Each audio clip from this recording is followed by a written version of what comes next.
Hello friends, તમારું સ્વાગત છે મારી ચેનલ કૃષ્ણા ટેસ્ટી ટેબલમાં। આજે આપણે બનાવીશું ઊંધિયા જેવું ઝટપટ કુકરમાં બની જાય તેવું તુવેર દાણા અને મુઠિયાનું શાક। મહેમાનો માટે કોઈ પણ ઝંઝટ વગર અને ઝટપટ બની જાય અને થાળીમાં સર્વ કરી શકો। વીકેન્ડ માટે કંઈ નવું બનાવવું હોય તો પણ બનાવી શકો તેવું આ દાણા મુઠિયાનું શાક। તો ચાલો બનાવીએ। તો આપણે મેથીના મુઠિયા બનાવીશું। મેં અહીંયા 1 કપ મેથીના પાનને ધોઈ આવી રીતે રફલી કટ કરી લીધા છે। સાથે 1 કપ જેટલા લીલા ધાણા, તમે અહીંયા ધાણાને ઓછા પણ લઈ શકો છો। સ્વાદ પ્રમાણે મીઠું, અડધી ચમચી હળદર પાવડર, 1 ચમચી લાલ મરચું પાવડર, અડધી ચમચી હિંગ, અડધી ચમચી ગરમ મસાલો, 2 ચમચી ધાણા જીરું, 1 ચપટી અજમો હાથથી મસળીને ઉમેરીશું, 2 ચમચી ખાંડ, 2 ચમચી જેટલા સફેદ તલ ઉમેરીશું, સાથે અડધા લીંબુનો રસ ઉમેરીશું। બધી જ સામગ્રીને મિક્સ કરીશું। મીઠું ઉમેરશો એટલે ભાજી સાથે મિક્સ કરશો એટલે પાણી થશે। સાથે આદુ મરચાં લસણની પેસ્ટને એડ કરીશું। જો લસણ ના ખાતા હોય તો સ્કીપ કરી શકો। હવે લોટમાં 4 ચમચી જુવારનો લોટ, ના હોય તો તમે સ્કીપ કરી શકો છો। 4 ચમચી જેટલો બેસન, 1 કપ ઘઉંનો લોટ જે રોટલીનો લોટ હોય તે લીધો છે, અને સાથે 2 ચમચી જેટલો રવો ઉમેરીશું અને 2 થી 3 ચમચી જેટલું તેલ ઉમેરો।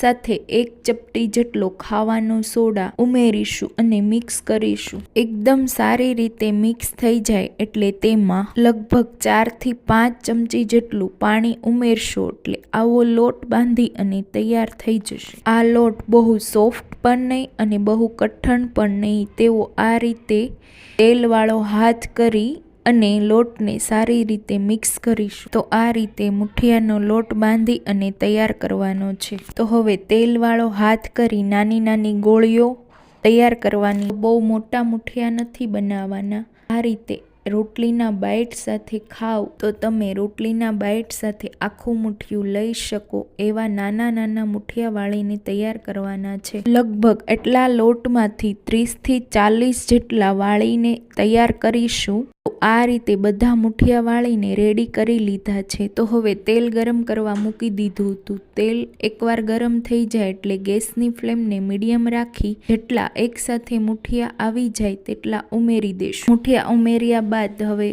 ગેસની ફ્લેમને મીડિયમ ટુ હાઈ કરી દેશું અને વચ્ચે વચ્ચે તમારી ચમચીના આ રીતે હળવા હાથે મિક્સ કરવાનું છે એટલે થોડા મુઠિયામાં ક્રેક્સ આવશે। એટલે જે આપણે રસો અથવા ગ્રેવી તૈયાર કરીશું મુઠિયામાં જ, તો તમારે આ રીતે મુઠિયાને ફ્રાય કરવાના છે। આ રીતે ગોલ્ડન બ્રાઉન જેવો કલર થતાં લગભગ 4 થી 5 મિનિટ જેવો સમય, તો મુઠિયા ક્રિસ્પી થઈને રેડી થઈ ગયા છે। તો મુઠિયાને કિચન પેપર પર કાઢી લેશું।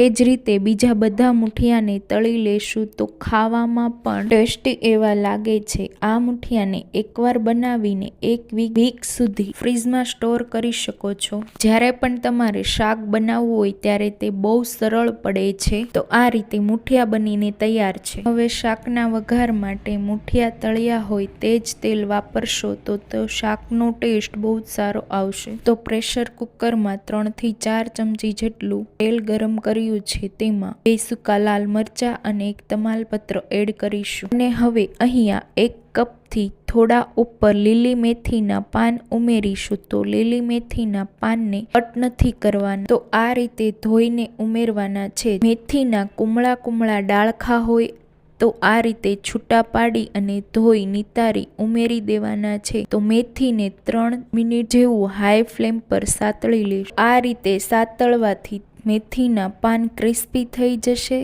અને આ રીતે સાતળીને તમે મેથી શાકમાં ઉમેરશો એટલે તેનો ટેસ્ટ બહુ જ સારો આવશે। તો મેથીને સતળાતા 3 મિનિટ જેવું થઈ ગયું છે, તો તેમાં 1 ચમચી જેવું આદુ મરચાં લસણની પેસ્ટને ઉમેરીશું। આ રીતે તમે લસણ ના ખાતા હો તો તમે શાક અને મુઠિયામાં સ્કીપ કરી શકો છો।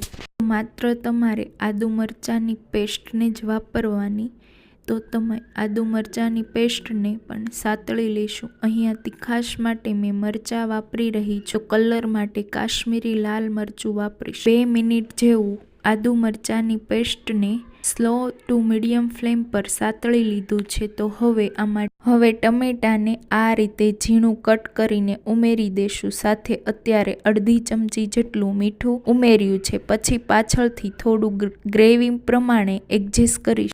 તો આ રીતે ટામેટાં ઉમેરી મીઠું ઉમેરશો એટલે ટામેટાં તરત જ સોફ્ટ થઈ જશે. હવે આ રીતે ટામેટાં સોફ્ટ થઈ જાય એટલે તેમાં મસાલા કરીશું. અડધી ચમચી હિંગ, અડધી ચમચી હળદર પાવડર, 2 ચમચી કાશ્મીરી લાલ મરચું, અડધી ચમચી ગરમ મસાલો અને 2 ચમચી ધાણા જીરું ઉમેરી અને 1 મિનિટ જેવું બધા મસાલાને સાતળી લઈશું. તો આ રીતે મસાલાને સ્લો ફ્લેમ પર સાતળીશું એટલે શાકનો કલર બહુ જ સારો આવશે. તો આ રીતે એકદમ સારી રીતે મસાલા સતળાઈ જાય એટલે તેમાં 1 કપ તુવેરના દાણાને ઉમેરીશું. તો અત્યારે વિન્ટર સિઝનમાં તુવેર ખૂબ જ અવેલેબલ હોય છે, તો ફ્રેશ પણ લઈ શકો. જો તમારી પાસે અવેલેબલ ના હોય તો તમે ફ્રોઝન વાપરી શકો છો. હવે તુવેરના દાણાને સારી રીતે મિક્સ કરી દઈશું. મિક્સ કર્યા બાદ તેને 2 થી 3 મિનિટ જેવું સાતળી લઈશું. જો તમને તેલની જરૂર લાગે તો તમે અત્યારે ઉમેરી શકો છો. મિક્સ કરી દઈશું અને 2 થી 3 મિનિટ જેવું સાતળી લઈશું. હવે તુવેરના દાણા અને ગ્રેવી પ્રમાણે આપણે પાણી ઉમેરીશું. તો હવે પાછું મેં અહીંયા અડધી ચમચી જેટલું મીઠું ઉમેર્યું છે. સાથે ચપટી જેવો ખાવાનો સોડા ઉમેર્યું છે. તેનાથી તુવેરના દાણા કલર ગ્રીન જ રહેશે. અડધી ચમચી જેટલી ખાંડ કે ગોળ પણ ઉમેરી શકો છો. આ શાકમાં થોડું ગળપણ વાળું હોય તો વધારે સારું લાગે. બધી જ વસ્તુને સારી રીતે મિક્સ કરી દેશું અને હવે આમાં 1.5 કપ જેટલું પાણી ઉમેરશું. અહીંયા આપણે મુઠિયા પણ ઉમેરવાના છીએ એટલે પાણી તે પ્રમાણે ઉમેરવાનું છે. આ રીતે ઉકળવા દઈશું. આ શાકનો ટેસ્ટ મુઠિયાના લીધે જ છે. તો આમાં 4 થી 5 નાના મુઠિયાને આ રીતે હલકા ક્રશ કરીને કુકરને બંધ કરો તે પહેલા ઉમેરી દેવાનું અને હવે તેને મિક્સ કરી દેશું. તમને લાગે થોડું ઉકળવા લાગે છે એટલે પ્રેશર કુકરને બંધ કરી 3 વિસલ મીડિયમ ફ્લેમ પર કરી લેશું. 3 વિસલ થઈ જાય અને પ્રેશર નીકળી જાય એટલે તમારે આ રીતે ઢાંકણ ખોલીને ચેક કરી લેવાનું છે. તો એકદમ પરફેક્ટ એવું શાક બનીને તૈયાર છે. તો હવે ગેસની આંચને બંધ જ કરેલી છે. તો હવે આ રીતે કુકર ખોલીને તરત જ મુઠિયા બનાવ્યા છે તેને આપણે ઉમેરી દઈશું.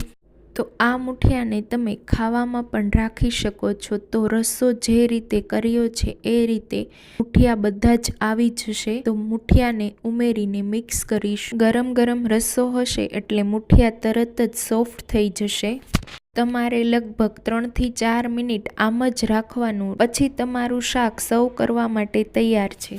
ઉપરથી આપણે લીલા ધાણાને એડ કરી ગરમ શાકને સર્વ કરીશું. આ શાકને બાજરીના રોટલા સાથે સર્વ કરી શકો છો, પરાઠા સાથે, રોટલી સાથે, પૂરી સાથે અથવા રાઈસ સાથે પણ સર્વ કરી શકો છો. બહુ ટેસ્ટી લાગે છે. જો તમારે મહેમાન આવવાના હોય તો તમારે આ શાક બનાવવું હોય તો અગાઉથી મુઠિયા બનાવીને રેડી કરો એટલે આ શાક 10 થી 15 મિનિટમાં બનીને રેડી થઈ જશે.